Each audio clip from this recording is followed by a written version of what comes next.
Hello বন্ধুরা, আজকে সকালবেলা আমি দেখলাম যে বাংলাদেশে এই যে বাংলাদেশে হচ্ছে মোল্লা মোল্লা কলেজ নামের একটি কলেজে হামলা হয়েছে। কিছু শুয়োরের বাচ্চা, খানকির বাচ্চা, ব্যাসাচ্চদা, ওরা এই মোল্লা কলেজে গিয়ে হামলা করেছে। এখন মোল্লা নামে যে কোনো কলেজ আছে এটা তো আমি জানতামই না। আমি এতদিন মোল্লা সল্ট শুনেছি, এখন দেখি মোল্লা নামে আবার কলেজও আছে। তো খুবই ভালো কথা, মোল্লা কলেজ। আচ্ছা বন্ধুরা, তোমাদের কাছে আমার একটা কোয়েশ্চেন, একটা প্রশ্ন, সেটা হচ্ছে একটু আমাকে কমেন্ট করে জানাও তো, এই মোল্লা যে কলেজ, এই কলেজের মালিক কি মোল্লা সল্টের মালিক আর এই কলেজের মালিক কি সেম, একই একই কি মালিক? ও আরেকটা কোয়েশ্চেন জানাও নিচে কমেন্ট করে, যে মালিক আছে বাবা লিখ নেই। যাই হোক বন্ধু, একটু মজা করি। তবে হ্যাঁ, প্রথম কোয়েশ্চেনটা সিরিয়াস ছিল যে এই মোল্লা সল্টের মালিক আর মোল্লা কলেজের মালিক কি সেম কিনা, একটু কমেন্ট করে জানাও নিচে। এই মোল্লা কলেজে হামলা করলো কেন? মোল্লা কলেজে হামলা করলো তার প্রধান কারণ হচ্ছে ওই যে কি একটা কি ন্যাশনাল মেডিকেল নাকি বালের মেডিকেল আছে, সেখানে কি হামলা ফামলা হয়েছে।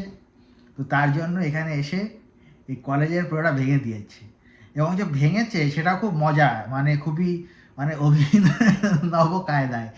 যেমন দেখা গেল যে এই কলেজের যে ফ্যানগুলো, ঠিক আছে, ফ্যানগুলো এরকম ঝুলে ঝুলে আছে। ভাই রে ভাই, ফ্যান কি, ফ্যানগুলো দেখালো কিভাবে ভাই? ফ্যানকে তো এরকম, যদি ফ্যানে কেউ ঝুলে থাকে তাহলে তো হয় ফ্যানের পাখাটা ভেঙে পড়বে অথবা ফ্যান খুলে নিচে পড়ে যাবে।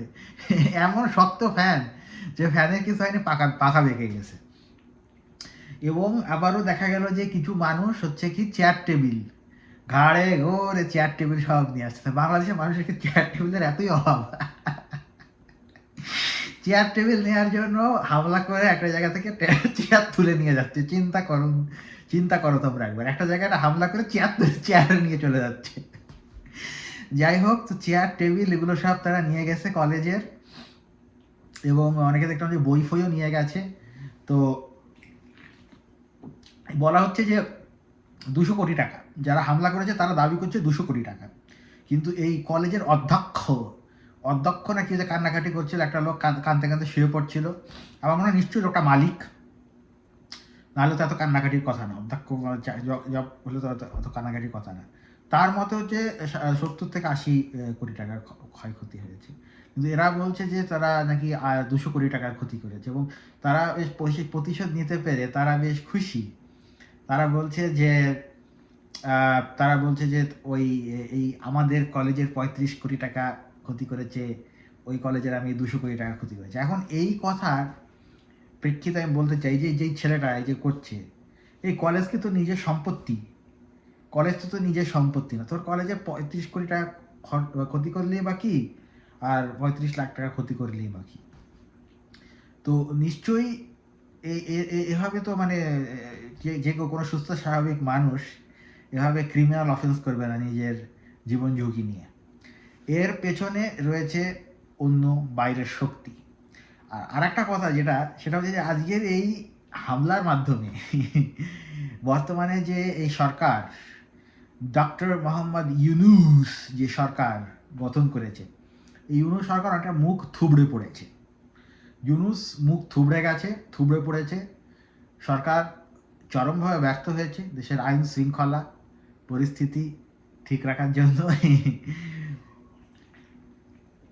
সব হামলা করে ভেঙে ফেলেছে, ধ্বংস হয়ে গেছে সব কিছু। তখন গিয়ে কি পুলিশ মাইকিং করছে, অ্যানাউন্স করছে যে এই কারো বাসায় যদি তোমরা এই ধরনের চেয়ার টেবিল খুঁজে পাও আমাদেরকে জানাবে, আমরা তাকে অ্যারেস্ট করে নিয়ে আসবো। আরে বাবা, সোনা বাহিনী নাকি সব জায়গায় না দিয়েছে তারা? সোনা বাহিনী কি সোনা ছিঁড়ছিল যখন এই হামলা হচ্ছিল? সব হামলা ফামলা হয়ে শেষ হয়ে গেল, তারপর আসছে পুলিশ। যাই হোক, পুলিশ হলো না, সোনা বাহিনী। তারপর হচ্ছে এইভাবে আর কি করলো। তো যাই হোক, তো এর পেছনে তো আমরা সবাই জানি এর পেছনে রয়েছে একটি বাইরের শক্তি, যারা দেশে ধরনের পরিস্থিতি সৃষ্টি করে। ডোনাল্ড উদ্দিন ট্রাম্প এর দৃষ্টি আকর্ষণ করার চেষ্টা করছেন। কারণ জানুয়ারির 20 তারিখ ডোনাল্ড ট্রাম্প ক্ষমতা নেবে এবং তারা চাচ্ছে যে আগামী 2 মাসের মধ্যে ধরনের আরও অনেক পরিস্থিতি সৃষ্টি করা হবে, বিশেষ করে সাম্প্রদায়িক দাঙ্গা ফাঙ্গা করে ডোনাল্ড ট্রাম্পের দৃষ্টি আকর্ষণের চেষ্টা করা হচ্ছে, যাতে ডোনাল্ড ট্রাম্প 20 তারিখে ক্ষমতায় এসেই বাংলাদেশের উপরে নিষেধাজ্ঞা দেয়, বাংলাদেশের বর্তমান সরকারকে অবৈধ সরকার বলে ঘোষণা করে এবং শেখ হাসিনাকে বাংলাদেশের প্রধানমন্ত্রী বলে ঘোষণা করে। এবং ডক্টর মোহাম্মদ ইউনূসও কিন্তু এজন্য বলেছে যে ডিসেম্বরের ভেতরে সংবিধান করে তাড়াতাড়ি নির্বাচন দেওয়ার একটা প্রস্তুতি প্রক্রিয়া কিন্তু শুরু করে দিয়েছে। ইউনূস বুঝে গেছে যে তার বিদায় ঘন্টা বেজে গেছে এবং যত দ্রুত সম্ভব এখান থেকে কেটে পড়তে হবে। কারণ যদি শেখ হাসিনা চলে আসে বাংলাদেশে এবং ডক্টর ইউনূস যদি সে অবস্থায় সে সময় দেশে মজুদ থাকে, তাহলে এদের সবাইকে গ্রেফতার করে ফাঁসিতে ঝোলাবে শেখ হাসিনা, যদি সেটা হয়। আমি কিন্তু আমার আগে একটি ভিডিওতে বলেছিলাম যে ডক্টর মোহাম্মদ ইউনূস যদি ট্রাম্প জেতে তাহলে ইউনূস কিন্তু তাড়াতাড়ি পালাবে। সেটাই হচ্ছে ডোনাল্ড ট্রাম্প জিতলে। ডোনাল্ড ট্রাম্প অবশ্যই এইসব বাংলাদেশে কী হচ্ছে এগুলো চলে না, কিন্তু তারপরেও ডোনাল্ড ট্রাম্পকে যেহেতু পয়সা খাইয়েছে, কিছু করলেও করতে পারে, ইউ নেভার নো। যেহেতু $90 বিলিয়ন চুরি করে নিয়ে গেছে, অর্থাৎ বাংলাদেশের তোমার রিজার্ভের 3 গুণও না, আরও বেশি 5 গুণ হবে। এই সমপরিমাণ টাকা আওয়ামী লীগের কাছে আছে। এই টাকা দিয়ে কিন্তু বিভিন্ন জায়গায় বিভিন্ন কাজ করা হচ্ছে।